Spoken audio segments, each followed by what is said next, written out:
Swayam Prabha. Digital India. Educated India.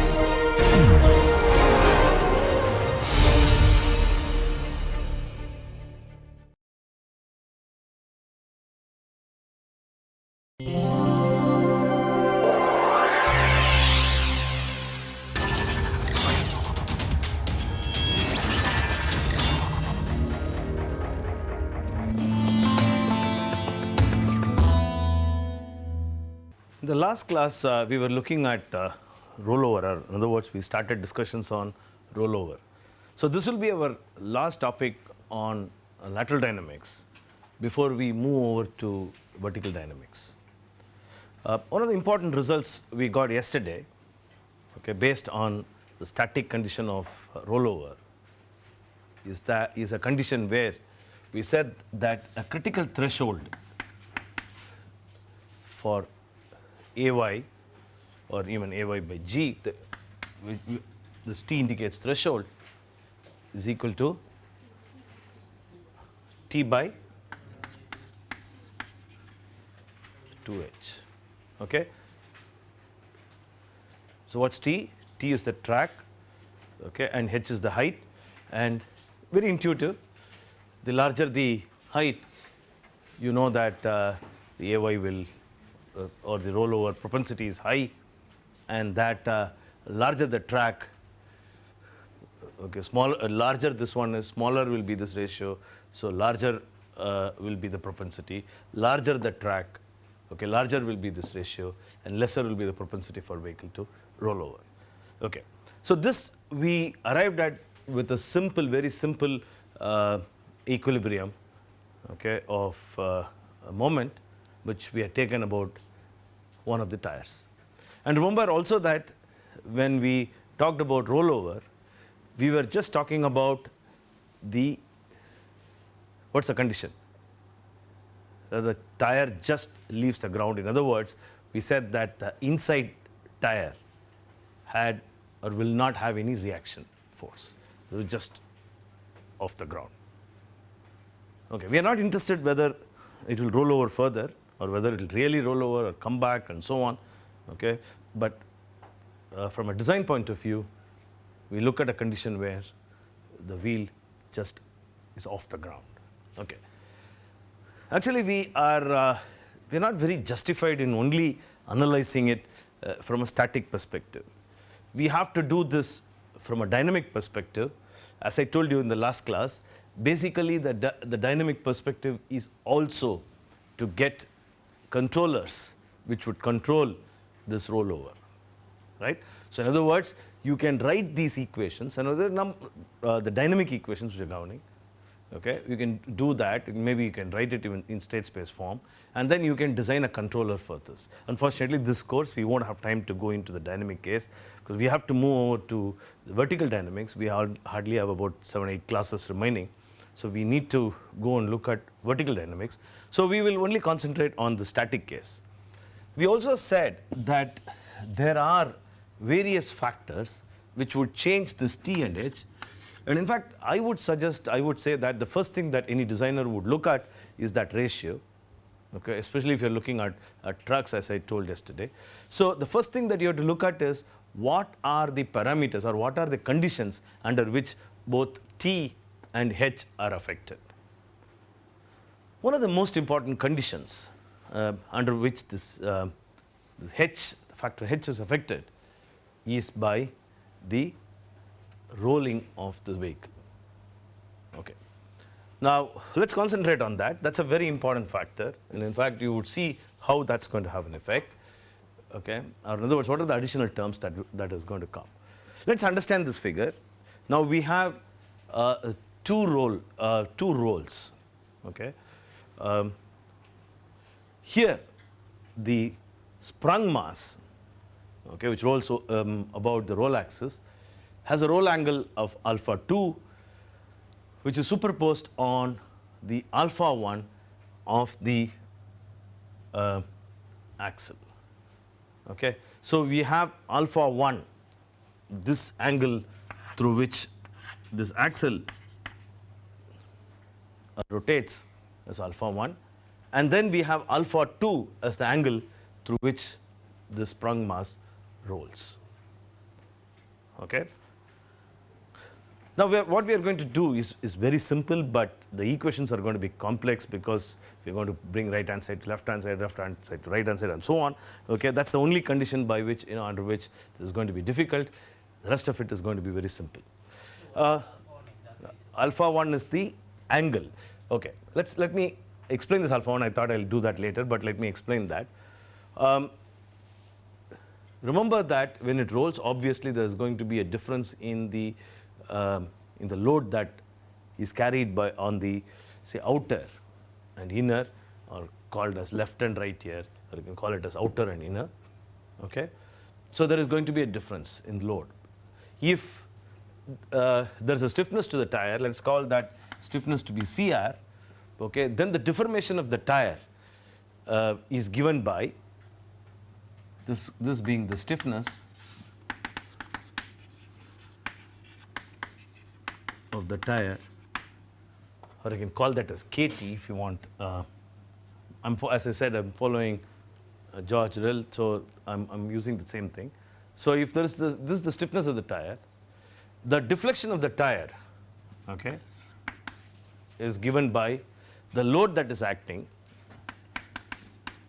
divided by this stiffness. Now, since these vehicle rolls and there's a distribution of loads, okay, the deformation of these tires are not going to be the same, or in other words, they're going to be different. And that when there is a propensity to roll over, in other words, the whole of this tire lifts off the ground and no reaction is taking place, then all that load actually comes to this tire. In other words, if F is at left is equal to F is at R is equal to M into G by 2, okay, the total weight that's acting M and G by 2 is the usual case, the steady state running condition. Then if under the threshold condition, this whole thing is going to be mg, which means that the deformation here is 0 of this tire, because it's not going to be deformed due to the load, and the deformation here is going to be Fz going to be mg, with the result that if this is the ground, I'm just exaggerating that figure, so the tire would be like this, okay, because this tire would be compressed, the roads being the same. So there will be, so one tire has no deformation, the other tire has deformation, so the whole axle is going to be rotated, and that's what we call by alpha 1. This process still will have some lag, right? As soon as we take it down and No, that's why I said that we are looking at static condition. We are not looking at dynamic case. Okay, so there's no time factor involved. That's the first thing I said, right? Okay, listen carefully to what we say. So there's no time factor involved. We are looking only at the static case. So alpha 1 is that deformation. So there are going to be a lot of, in any of these derivations, there are going to be assumptions. So these assumptions take shape as we go step by step in the derivation. So you have to be careful, you have to link that with the derivation. So that is the alpha 1 which we are talking about. Of course, alpha 1 and alpha 2 are going to be small, and we are going to use that as well, that both of them are small. Okay? So let us look at what is that we had written. F is at R, okay, into T by 2, that is, we take the moment at the center, into T by 2 is equal to write down the moments due to MAY and as well as due to mg. Okay? Note that this is H1 and that is H2. And note that we are talking about small alpha 1 and alpha 2. So we can write down that to be M into AY into H1 plus H2. Okay? This is in the anticlockwise direction. Then you have one more term, which is again in the anticlockwise direction, plus mg into h1 plus h2. You split this up because this alpha is up to this point, alpha 1. So into alpha 1 plus the other one is h2 into alpha 2. Right? So as I said, the threshold, when I put t, it is threshold. So f is at threshold. We had put that left is equal to mg. Okay? So we will write this for the threshold condition, which means that mg into t by 2 is equal to m into ay threshold into h1 plus h2 plus mg into h1 plus h2 into alpha 1 threshold plus h2 into alpha 2 threshold. That means it's about to roll over. Right? We'll remove this conditions, these things. We will rearrange it and we will write ay threshold, so it's divided by g, okay, is equal to t divided by 2 into h1 plus h2. That's the first term, right? And bring it to the other side, minus, since g has been taken over, that g is out there. So in other words, okay, minus h1 plus h2 is, I've divided that, so that means that is gone, minus h2 into h1 plus h2 into alpha 2 threshold. Yes? H2 is height of roll center, right? Height from the roll center to the CG location.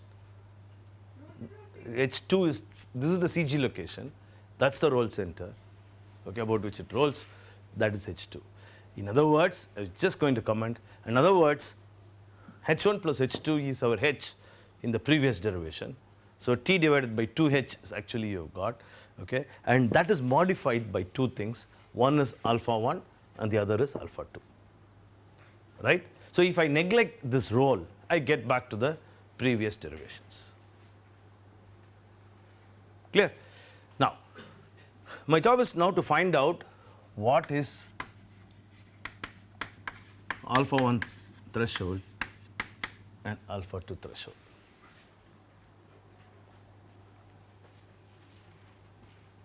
Okay.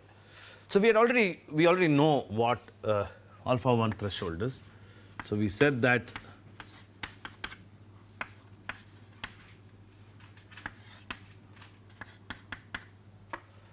there's going to be a difference in deformation. Okay. Let's call that as delta R because there's a radial deformation. Okay. One is deforming, another is not deforming. So what is delta R? Delta R is Fz. Please note that we are collapsing the front and the rear tire by one tire, and so that is equal to Fz by the CR. Okay, and that angle alpha can be written as alpha 1 threshold is equal to, what is this? This is T is equal to delta R by T, and that is equal to, what is Fz? Now mg, because the whole load is taken there. So mg divided by CR into T. Clear? Okay. So what's my next job? My next job is to find out what is alpha 2. Okay? Alpha 2 is promoted by what is called as the roll stiffness, K phi, which is the roll stiffness. We already know how to calculate the roll stiffness from the spring. Okay? Half into Ks into S squared, right? In other words, this S is equal to T. So you can, T and S are the same. S is approximately the same.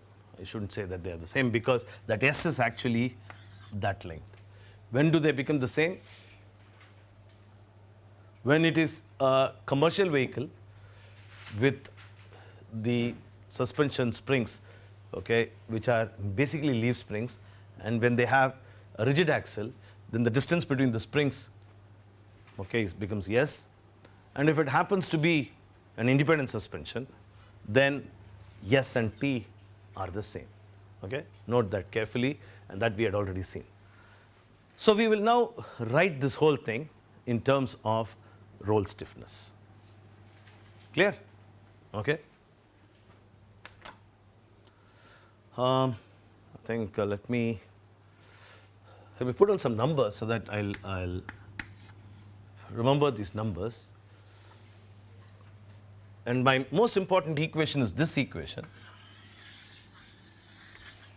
So let me write that equation here and not remove that, so that I will, when I want to substitute it, I would use that later. What essentially am I going to do? And it's very, very simple. I've already calculated this. I have to calculate this, substitute it, rearrange it, and get you one good picture. That's it.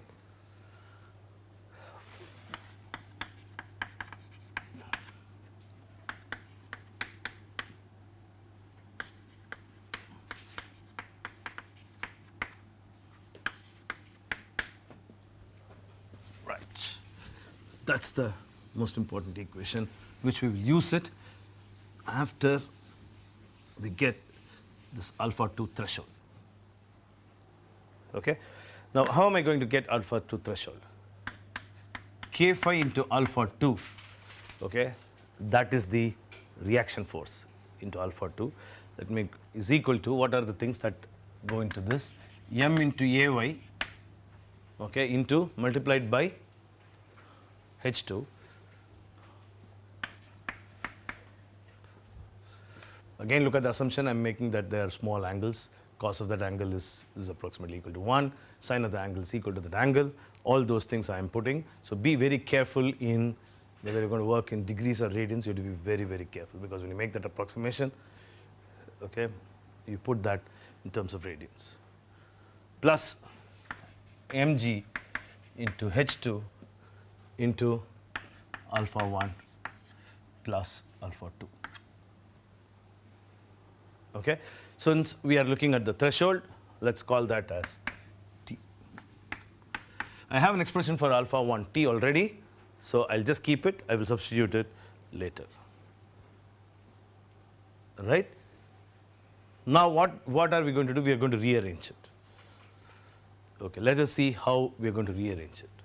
So I'm just going to bring that alpha to the other side, minus mg h2 into alpha 2t is equal to m into ay into h2 plus mg h2 into alpha 1 t.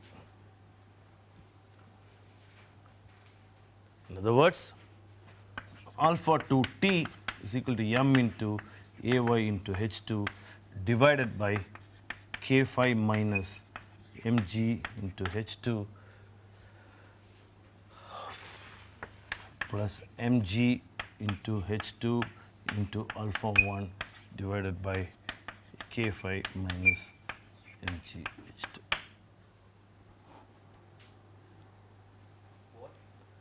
Talk about which one? What is that equation? Which one? This one. What's this equation? Balance equation. So this is the action reaction equation. About which point? Obviously about this roll Okay, well, there is a roll stiffness is K phi into phi. We wrote this already. Remember that we wrote this equation already in your previous class. Go back and look at your notes. We had written this as K phi into phi. Remember that we wrote that as K phi into phi, the moment balance equation. That's exactly what we are writing now. Okay? So now what's my next step?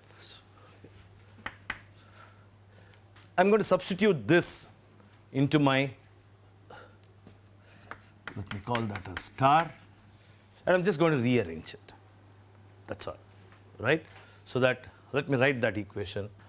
AY, that's a grueling task of simplifying this expression, is equal to T by 2 divided by H1 plus H2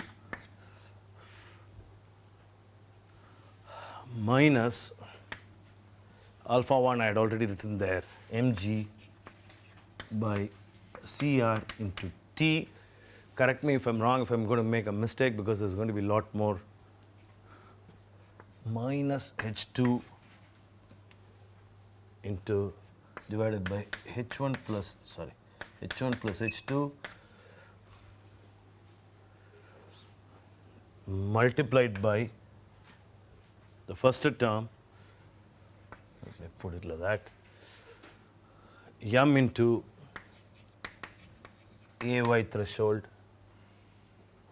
into H2 divided by K phi minus mgh2 plus mg into H2 divided by K phi minus mgh2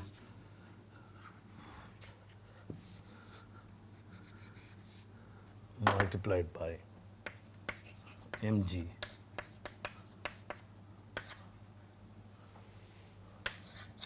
right.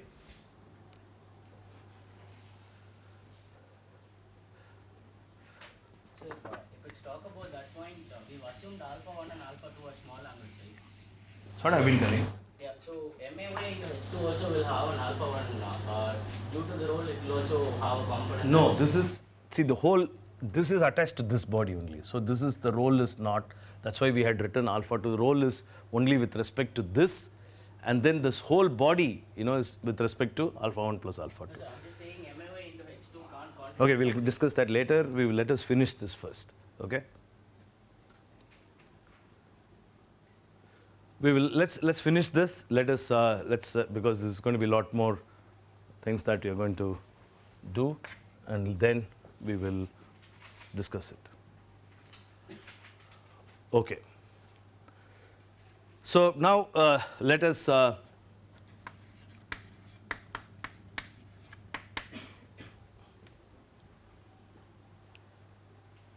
just rearrange these terms.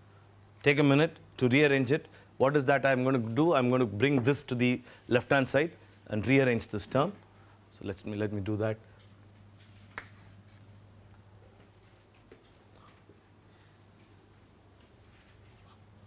Into 1 plus, what is that, alpha AY, the first term, 1 plus H2 divided by H1 plus H2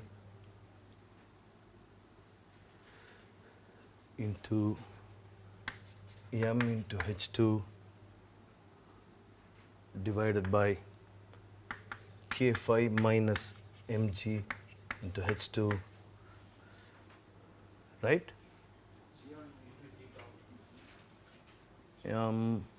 Which is the one?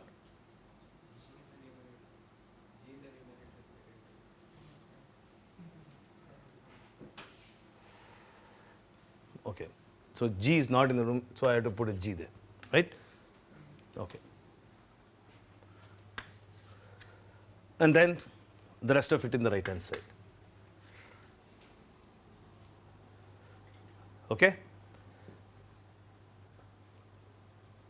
So what are the terms? The first term is there, T by 2 into H1 plus S2.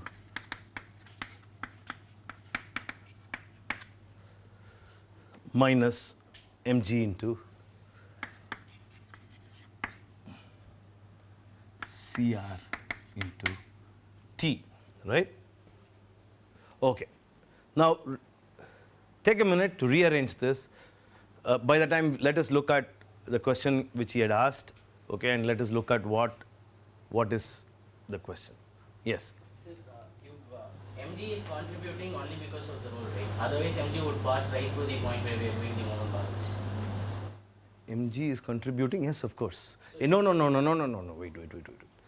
We already saw yesterday in the last class, mg is contributing by how? Even if it doesn't rotate, okay, that is the restoring moment.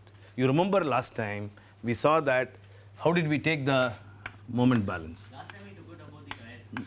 No, whatever it is, it's not a question of taking it is participating, okay, this and this, okay. So what we're trying to say is that there is one moment which is due to the centrifugal force, in other words, D'Alembert's force, which is trying to rotate it, okay, in one direction, and then this is going to rotate in the other direction, okay. So the equilibrium is because of these two forces, right? Okay.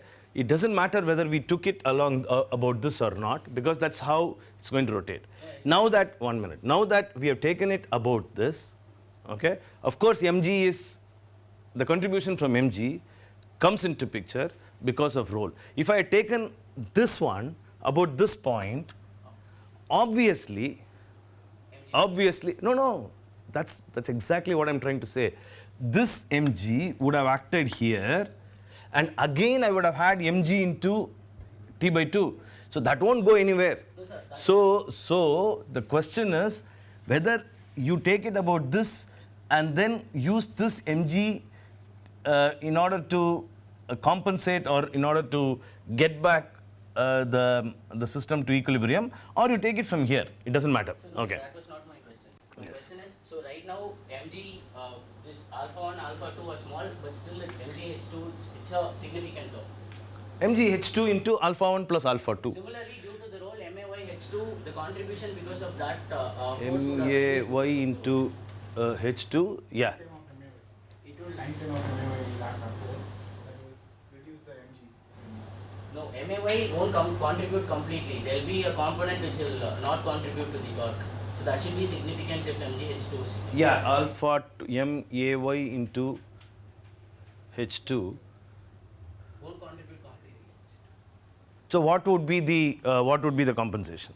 There will be a, I'll have to work out, but there should be a component which is comparable to mgh by 2 alpha 1t plus alpha 2t. Okay. Is that correct? Is that okay? It is cost component, it will be one. Exactly. So cos of, please note, this is exactly, that's why listen to every question. Please note that what is actually, you should multiply this with? Cos of, so this, I exactly said this. This is sine of alpha 1 plus alpha 2. This would have been cos of alpha 2. So I said that is equal to 1. Sine, both of the angles are small. So when you multiply by cos, see this actually, what is that you do? This horizontal distance is what you're going to take. The horizontal distance is cos of this angle. Okay, cos of that angle is equal to 1 we take. So actually this is multiplied by 1. Okay, so the angles themselves have no meaning. So it is the sine of that. In fact, what I should have written is to write this as cos of alpha 1 plus alpha 2, then sine of this, then make that is equal to 1. This is equal to, that's why I also made a comment that, can you do that with degree? No, sir, but So you have to do that with a radians, if sine right? of the small component is going to be significant, then what we are neglecting there will be significant. No, that is the whole assumption fundamental, that when alpha is small, okay, what's the assumption that you usually make? Cos alpha is equal to 1 and sin alpha is equal to alpha. Okay, this is the assumption we have made here. So that's why I said this derivation, See, there are two things in these derivations. One is, I know this, when you ask the question, I know this. I didn't want to confuse it in the middle because I wanted to go through this and then come back. Because I had already made a comment that I'm going to make all these alphas. Very good that you made the statement. So that's why I said that there's a difference between concepts in every line and algebra, okay, of taking it to the right-hand side, dividing it, okay, rearranging it, all those things, the high school stuff. That's different, but what is important is what we make assumptions here. Now, the question that, the more important question you should have asked is, how do you know alpha 1 and alpha 2 are small? Okay, that is the concept. How do you know alpha 1 and alpha 2 is small? Very important question. In fact, this is the question first I asked. You know, we had one of the consulting work which we did. This was a problem. And I, in fact, interviewed a driver who had a big accident. You know, the guy escaped unhurt in rollover. Okay? So I wanted to have a feel, you know, because you can measure it. Of course, there are things measure it, but this was about a decade ago when we did not yet, you know, understand a lot of things about rollover. So I went and interviewed the driver. He told me that this is in the desert area in Rajasthan. So he said that he did not even feel the vehicle is going to roll over. He said he was going very slowly according to him. Okay, a turn.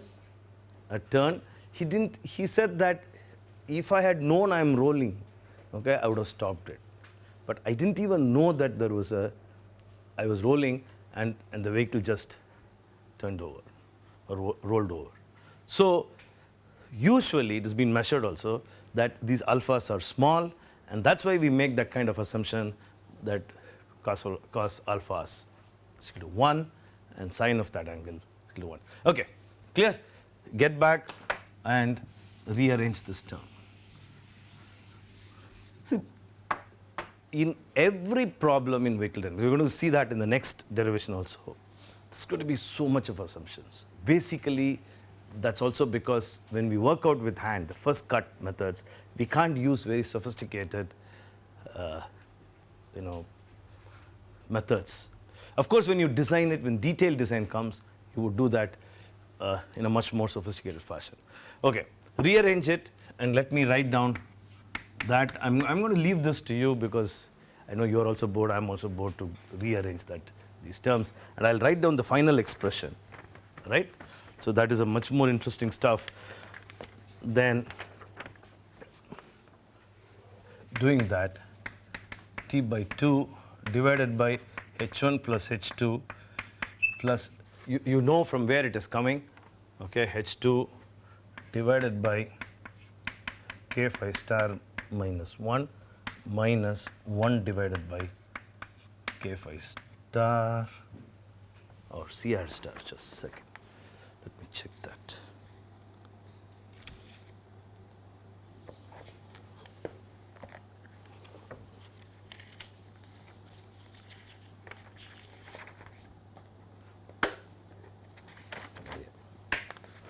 CR star. Work this out, where we call this k phi star to be k phi divided by mg into h2 and CR star is equal to this, we use that CR, right? CR divided by mg divided by t.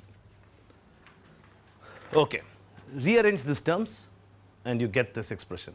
I'm leaving this as an exercise for you to do that.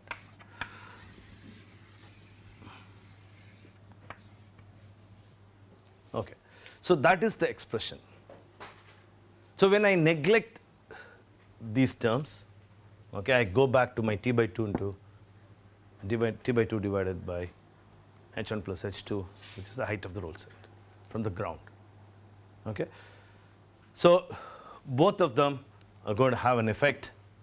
Okay, both the tire stiffness, normalized tire stiffness I would call it, and the normalized roll stiffness, both of them, okay, has an effect on this roll. In fact, in the book, there's a small problem. It's a very interesting problem. Maybe we can try it out. Okay. Heavy truck. It's a heavy truck, twin tire axle,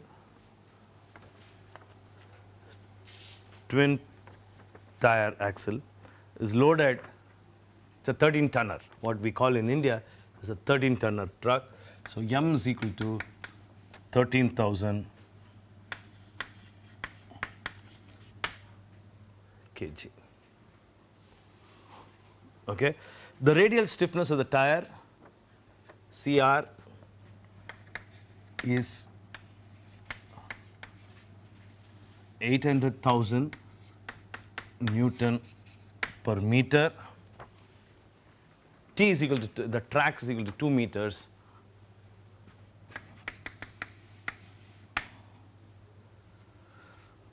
H1 is equal to 0.8 and H2 is equal to 1.0.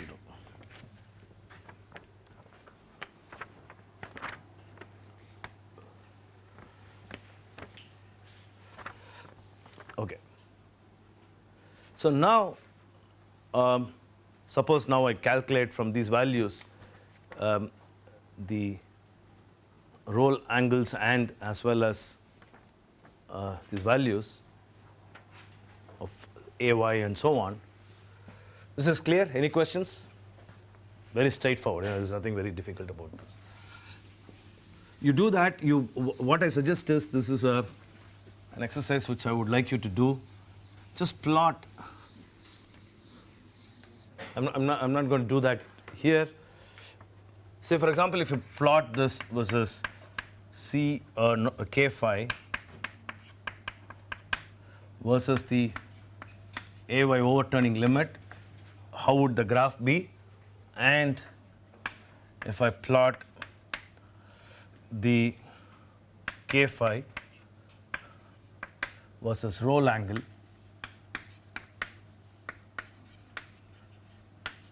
how this is going to be. Okay, just plot it.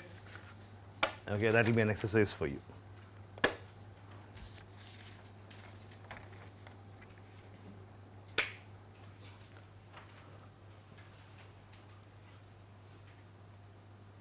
So what happens when the roll stiffness increases? Calculate that. So that's why you have, is there an effect? I mean, the questions I'm going to ask and you're going to answer them is, if I have an anti-roll bar put, okay, for example, I increase the roll stiffness, okay, how do I, is there going to be an effect? Okay, but how do I realize whether that's going to stop my tendency to roll over?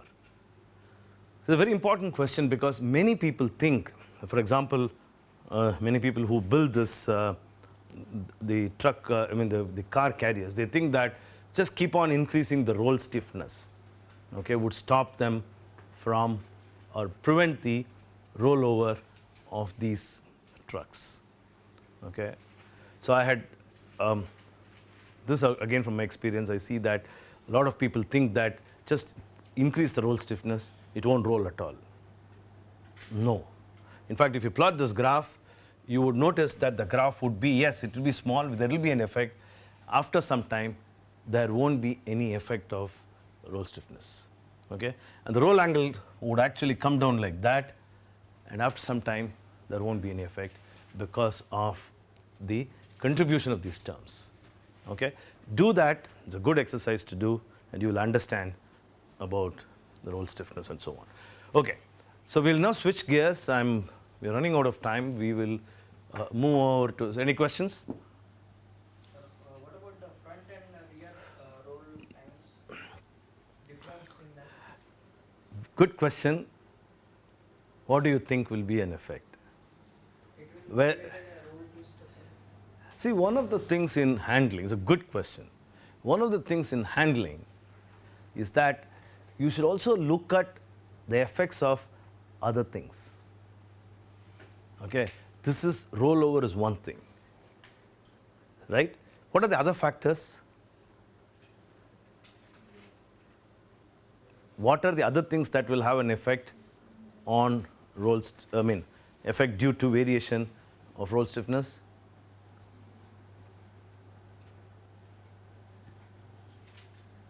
Change in acceleration Slip and delta. Yeah, so yes, correct. But exactly what is the effect? Due to load transfer. So in other words, the roll stiffness is going to have an effect on load transfer. So load transfer is going to have an effect on slip angle, or in other words, it's going to have an effect on understeer gradient. Okay, understeer gradient, the slip angle, the delta, is the result of variation of this understeer gradient, which would have an effect on alpha f and so on. So in other words, okay, we can't de-link every aspect. Though in order to study, okay, I say that handling, it's over. I'm going to shift to rollover. Now I'm going to say that this is all over. I'm going to go to vertical dynamics. Doesn't mean that they can be looked at in compartments, right? Fine. So you should think about what happens. It's a very good question. I'm not going to answer it now. What happens? When do I put it? What happens when I put? Maybe I'll answer it in the next class, but I want you to think about it. What happens when you put the front roll stiffness is higher, for example, roll bar in the front of a front wheel driven car. Okay, when I put it, and when if I change it and put a roll stiffener on the rear, then what happens? Okay, think about it. We'll answer that in the next class, because let's quickly get into what is called as vertical dynamics. Let's begin with vertical dynamics.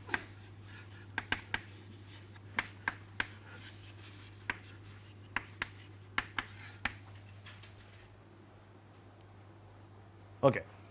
Now, vertical dynamics has a very important role to play in what is called as ride. Okay. Sometimes even people call this loosely as ride dynamics. In fact, there are two things that become important, or we study vertical dynamics from two perspectives. One is to understand ride, and the other is to understand what is called as road holding.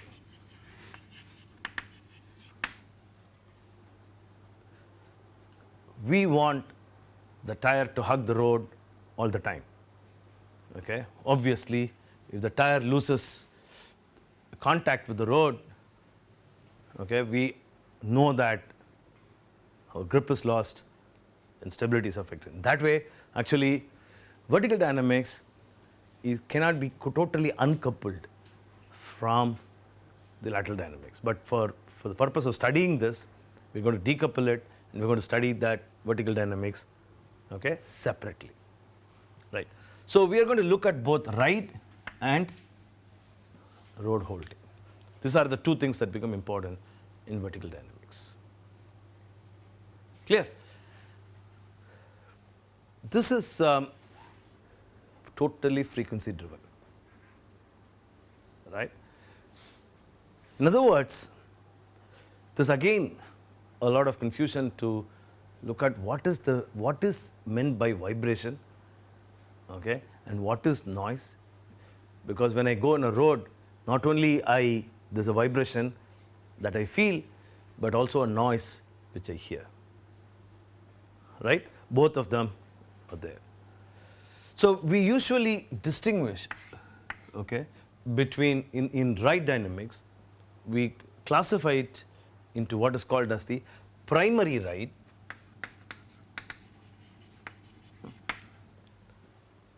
and what is called as the secondary ride.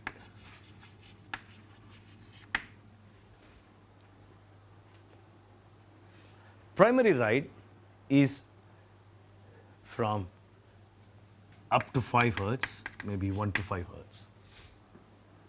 And the secondary ride is from 5 to 30. Some people put it as 25, but 5 to 30 hertz. So when we talk about vibration of the vehicle, our frequencies are in this region.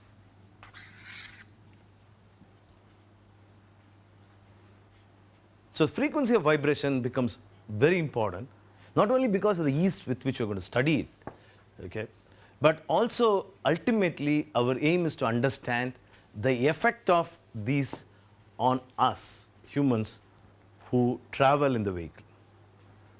So in other words, what is our tolerance level for these vibrations? Okay, is there a relationship between the frequency and our tolerance level? Okay, how are our fatigue? You know, we develop fatigue in the physical fatigue when we drive and so on. So all these things become important. Okay. For example, you would have heard about seasickness. So when you go in a ship, okay, people develop what is called a seasickness. Why is it? Because the frequency of excitation, okay, of the ship is about 0.5 hertz, which we cannot tolerate. Unless we get used to it, we cannot tolerate. But there's a very comfortable frequency, okay, where we do not feel sick at all. So when I walk, I can keep walking, and I may feel tired, but I won't feel the nausea. So there is again a frequency, okay, 1 hertz, okay, where we are comfortable when we walk. So there are frequencies where we feel totally sick, frequencies where we are comfortable, there are frequencies which when we are exposed to, say, so many hours, we feel comfortable and so on. So in other words, the frequencies are related to our well-being. So we're going to study that. The frequency becomes important. Okay. So the other thing is this. We're going to do a very linear analysis. So one of the questions, first question is that what is that we are giving this as an input? Okay. How are we going to study model this? Obviously, our input is the road. Okay, our input is the road. Okay, how am I going to, the road is random totally. How am I going to characterize the road? Okay, I know all of you know what is called as fast Fourier transform or FFT. I know that you know there is a link between the time domain and the frequency domain, and that probably a few of you at least are familiar with Fourier series, where you had looked at, say, periodic signals, and the connection between the time and the frequency domain. So we are going to use a few concepts from FFT, okay, or in other words, the results what FFT can give. And we are also going to look at in this course this whole system of vehicle as what is called as the linear time invariant systems. Okay. So in other words, we are again look at that. Assumptions are very important. Listen to these assumptions carefully, because these assumptions may not be valid, okay, under certain circumstances. So one of the first assumptions I'm going to make is that the stiffnesses what we are considering are going to be linear. Okay, in other words, my superposition principle, which I'm going to apply, okay, by splitting this or by summing up using what is called complex exponential functions, in simple words, sines and cos, is valid only if I consider my system to be linear. So that's the next assumption I'm going to make, right? Fine. So with that, as we go along, look at all our assumptions. With that, let's start, or let's see how we are going to attack this problem. We'll go into the full derivation in the next class. What we are going to do is to consider what is called as the sprung mass, okay, which sit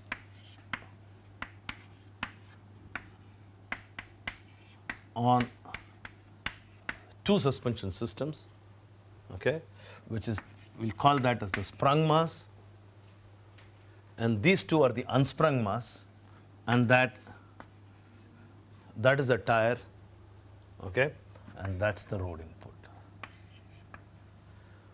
We'll consider this system, we'll go into the details, okay. First derive with what is called as 4 degree of freedom system, then simplify it into 2 degrees of freedom system and understand these, or in other words, simplify or split it into 2 systems, okay. Come to what is called as a quarter car model, okay, and look at what we can get out of this quarter car model. How do I now tune the suspension? And that's going to be our major issue here. We will give an introduction about the road, its statistical characteristics, but we won't be able to go beyond that.